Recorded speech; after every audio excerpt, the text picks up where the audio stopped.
Welcome to Aero's Quest. Developed by Solo Web Studios, who have seemed to have fallen off the face of the earth, and this is the only game I have found linked to that studio's name.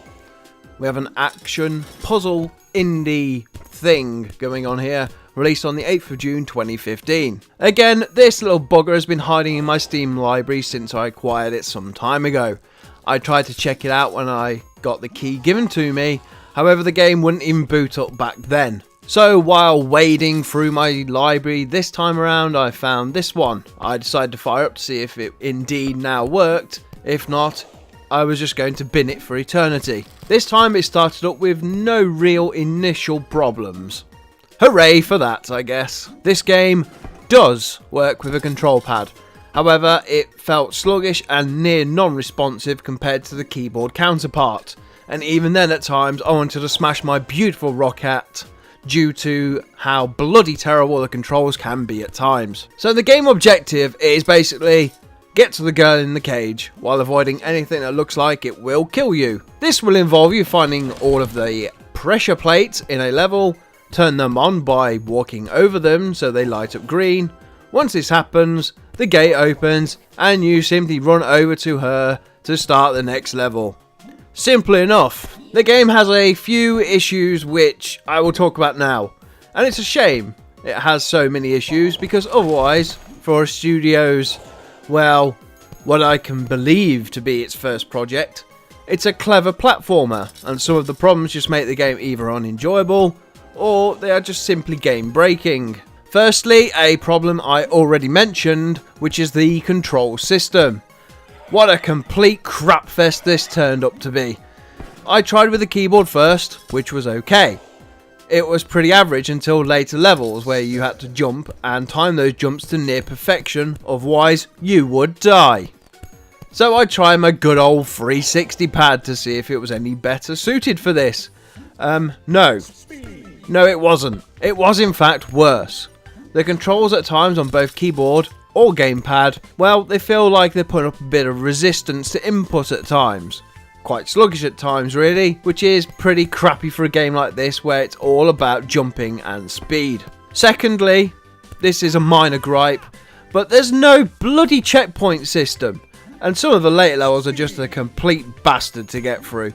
Having to start a level from scratch when you die, and trust me, you will die a crap ton in this game. Having no checkpoints to spawn at instead is just a massive frustration. Thirdly, and I have no idea what causes this to happen, but projectiles will launch out of things at different rates, all the bloody time. If you die on a level, you can expect the respawn to make a turret somewhere on the level fire stuff out twice as fast. I wasn't sure if it was just me at first, but it's definitely present, and it can make some of the jumps just nearly impossible. In fact, the solution to that is either save and reload, or keep killing yourself until the problem fixes itself. Fourth, and this is the huge one, performance issues. Now, for a game like this, which is not graphically demanding, quite simple really if anything, to suddenly grind to a halt and then sit at around 2 frames per second is quite simply disturbing. What you see here in this little shot, it's not me manipulating the footage. This actually happened to me on my very first playthrough about 8 minutes in. I couldn't even exit the game at one point, so I had to Alt F4 it. The second time it happened, it dropped to around 20 frames per second, and it was spiking like crazy. Thankfully, that sorted itself out before I was forced to Alt F4 again. But of the 45 minutes I have actually played this game for, before I actually wanted to kill somebody, it happened around 5 times overall where FPS simply tanked. Only one of those resulted in a complete crash, but it was very poorly optimised. Very, very poorly. Steam reviews list this game as positive. Power Up Gaming UK gave this game 8.5 out of 10. Game Maker Blog gave this game a 4.5 out of 5. I don't give scores. I never will. But you have to be shitting me if you think this is a highly rated indie game. Now, like I said, overall it's positive on Steam. If it wasn't for the plateau of bugs, I would likely agree. But not in this sorry state.